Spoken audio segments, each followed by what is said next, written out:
आंदोलन चल रहा है, उस पर कुछ कहना है? शाहजहांपुर, मेरठ सब जगह मार्ग जाम किए गए, क्या बीजेपी को कोई फर्क पड़ेगा इससे? कृषि और किसान भारतीय जनता पार्टी की प्राथमिकताओं में से है। जो हमारा अन्नदाता है, सरकार और हमारा नेतृत्व उसके चरणों में श्रद्धा नवत है।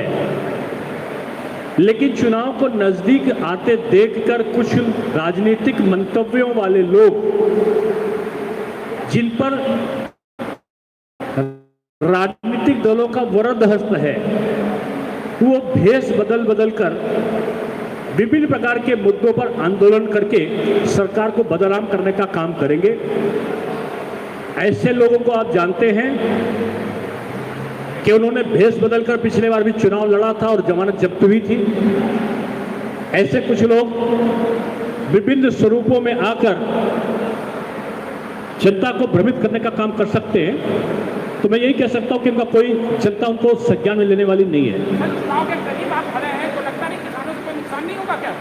भारतीय जनता पार्टी की सरकार ने सबके लिए काम किया है और किसानों के लिए, चाहे वो सम्मान राशि हो, चाहे यूरिया खाद की उपलब्धता रही हो, डीएपी में सब्सिडी रही हो, गन्ना के मूल्यों को वृद्धि रही हो, 1,40,000 करोड़ से ऊपर का भुगतान रहा हो, गेहूं धान के क्रय केंद्र के माध्यम से खरीद रही हो।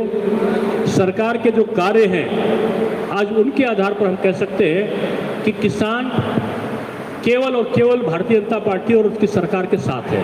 सर एडेड कॉलेज और महाविद्यालयों में प्रधानाचार्य की भर्ती हुई, जो प्रिंसिपल की।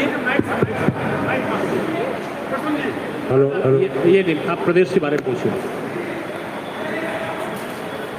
एडेड डिग्री कॉलेज में प्रिंसिपल अभी भर्ती हुई थी, उसमें शिक्षकों का आरोप है ऐसे लोगों का चयन होगा जो ना तो अनुभव को मानक पूरा कर रहे थे और ना ही रिसर्च का।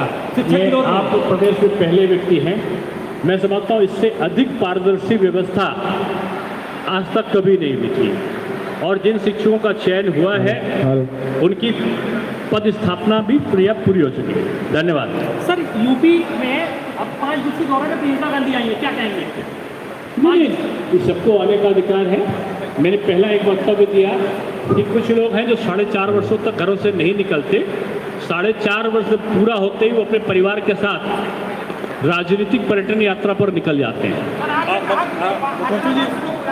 मुख्यमंत्री जी 4.5 सालों हो रही आज ही हो रही है सदन परीक्षा। 4.5 सालों में 42 साधुओं की हत्या होती है, 42 साधुओं की, जो आज तक इससे पहले किसी सरकार में नहीं हुई।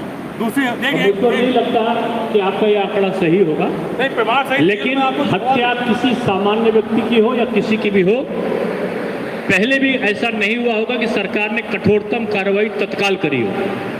आज सरकार जहां भी कोई घटना अपराध की घटती है, तत्काल आवश्यक कार्रवाई करती है। कोरोना काल से लेकर जा रहे हैं, तो क्या लगता है ओवैसी जी कल आए थे, में सवाल किया उन्होंने, तो क्या बच्चे हैं? देखिए, हैदराबादी भाईजान उत्तर प्रदेश का अभी काखागा नहीं जानते। उनको जाके हैदराबाद में लोगों को बताना चाहिए, अपने दल के लोगों को, कि उत्तर प्रदेश के योगी जी से सीखो कि उत्तर प्रदेश में योगी जी की सरकार आने के बाद एक भी सांप्रदायिक दंगा प्रदेश में नहीं हुआ है, एक भी जातीय दंगा पूरे 4.5 वर्ष में नहीं हुआ है। ये भाईजान को उत्तर प्रदेश से सीखना चाहिए। जो भी योजनाएं आई हैं, चाहे वो आवास आवंटन की हो, चाहे गैस के सिलेंडर की हो, चाहे शौचालय के निर्माण की रही हो, चाहे सम्मान निधि की रही हो, किसी जाति और धर्म के आधार पर नहीं दिया गया। मुस्लिम बंधुओं की आबादी 18% से 19% होगी, उनको 26 से 27% का लाभ उनको मिला है। तो ये पारदर्शी सरकार है और हम भेदभाव के आधार पर काम नहीं करते। धन्यवाद।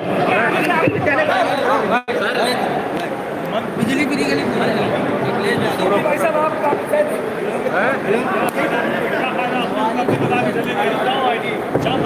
अरे कौन पे बात करा, मैंने हेडिंग पहले लगा दिया, छोड़ के भागे।